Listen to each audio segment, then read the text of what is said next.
Hello there. It's once again time to look at the next month of new video game releases. This time it's July, and for some reason July tends to be quite quiet, and that's exactly what this month is. That said, there are still a bunch of great games for every wallet, including a few free experiences. I'm Adam, your monthly dad jokes will be at the end of the video. Let's do this. Starting with the most bizarre game of 2023, Exoprimal. From the publisher of Monster Hunter and Dino Crisis comes a mix of both, unlike either. Exoprimal is a third-person shooter in which space-time vortexes have appeared in the skies above, and through them fall dinosaurs. These living fossils now pose a real threat to humanity, so we suit up in our exoskeletal armor and take the fight to the Cretaceous creatures. There are actually in-game weather forecasts to tell us where the next dinos will drop. It's insane. What wasn't completely apparent to me at first is that Exoprimal is actually a competitive PvP shooter as much as it is against AI. The main mode the game offers is Dino Survive, where 2 teams of 5 players must race against each other to complete objectives. The exosuits determine our playstyle, based around the usual roles of assault, tank and support classes. There is also a story to get into here. Time travel is confirmed as we relive the day the dinosaurs began to fall from the sky 3 years ago. Can we stop this from ever happening? To do this, we'll be joining the Hammerheads crew and getting to know them. Be honest, does this sound weird enough to try? Releasing on June 14th on PS4, PS5, Xbox One and Series, and PC. Back in 2019, a Soulsborne-inspired game released, Remnant from the Ashes. And now it's time for Remnant 2, and I'm very happy they dropped the From the Ashes part. Remnant 2, in the most simplest of forms, is essentially Dark Souls with guns. The first game was solid and well received, but Remnant 2 takes all those learnings the devs have made and builds on it. We'll be dual-wielding projectiles alongside standard melee weapons, and we can play through the entire game solo, or with a friend, or even 2 friends. A team of 3 cooperative players is possible in multiplayer modes. Here's the big boast about Remnant 2, expanded procedural generation, in which things are created on the fly in-game. From the world we are walking through, to the enemies that spawn, and it's said even story elements are now procedurally generated, and also quest lines too. Sounds too good to be true to me, but I can't wait to test it. If you'd like to be the last bastion of humanity, then Remnant 2 releases on PS5, Xbox Series and PC on July 25th.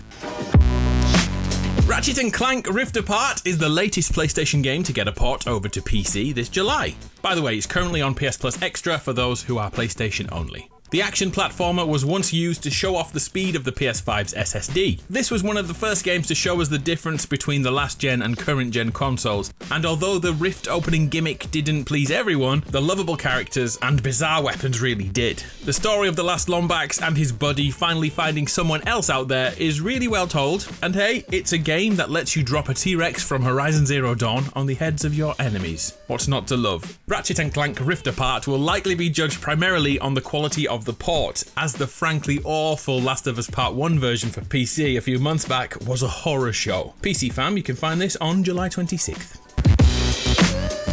Okie dokie, let's do some free shizzle. It's not a great month to be fair. In fact, I have a video releasing probably later this week which goes through 20 free-to-play games that legitimately look really good. But right now, I'll just stick to what we have. First up, Puzzle Quest 3 Match 3 RPG. If you think this looks like a mobile game, well, you're totally right. Puzzle Quest 3 has been on mobile for a long time now. The premise is a role-playing game where we choose, upgrade and evolve a character who fights against mythical creatures and other enemies. The thing is, the combat is all done in puzzles, rearranging coloured tiles to match 3 to build mana or execute high-impact attacks. Then take the spoils and progress on. As this is a free-to-play game, they will try find ways to get your money from your wallet. Good old microtransactions. Like always, be aware of these in most, if not all, free-to-play games. Puzzle Quest 3 Match 3 RPG is out now on PS4 and PS5, joining Xbox, PC and mobile.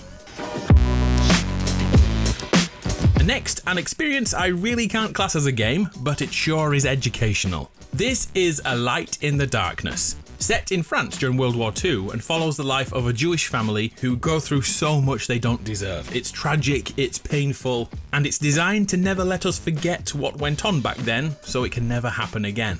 Essentially, interactive sections are intercut with video footage and photographs of the time to really hit home. A Light in the Darkness takes around 90 minutes to 2 hours to complete and actually has achievements and a platinum trophy on PlayStation, which will hopefully get more people to play it, but be warned, you'll not feel good after playing this. As an educational piece of software, it does its job very well. Out now, right now, on PlayStation 5 and PC.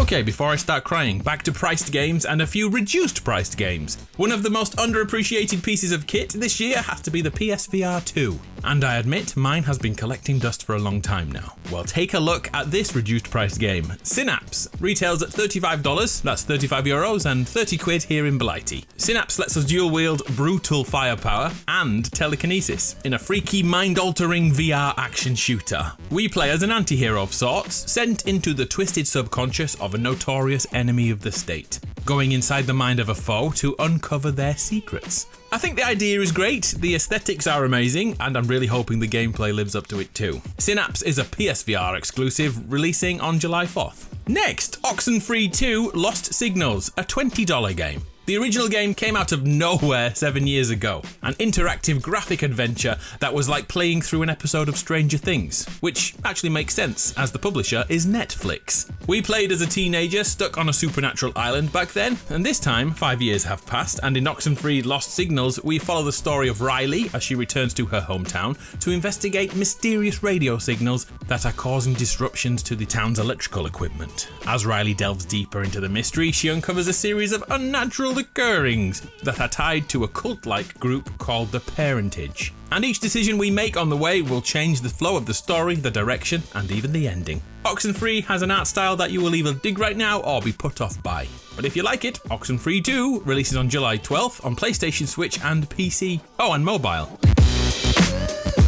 Remember the days when Telltale games would put out banger after banger in their episodic adventure series. Then suddenly the company producing them went under, and that brand was finally brought back to life in 2018. And now they're ready to do it all over again, with The Expanse, a Telltale series. It turns out this is a prequel to the long-running sci-fi TV show, The Expanse. The intended focus will be understanding the characters before we met them on the show, and to understand the events that led them there. We'll be watching through Kamina Drummer's life. I don't know who that is, I don't watch the show, but I'm sure that meant something to someone. All episodes are guaranteed to release 2 weeks after part 1, and the entire series is set at $40, which is £30 in the UK.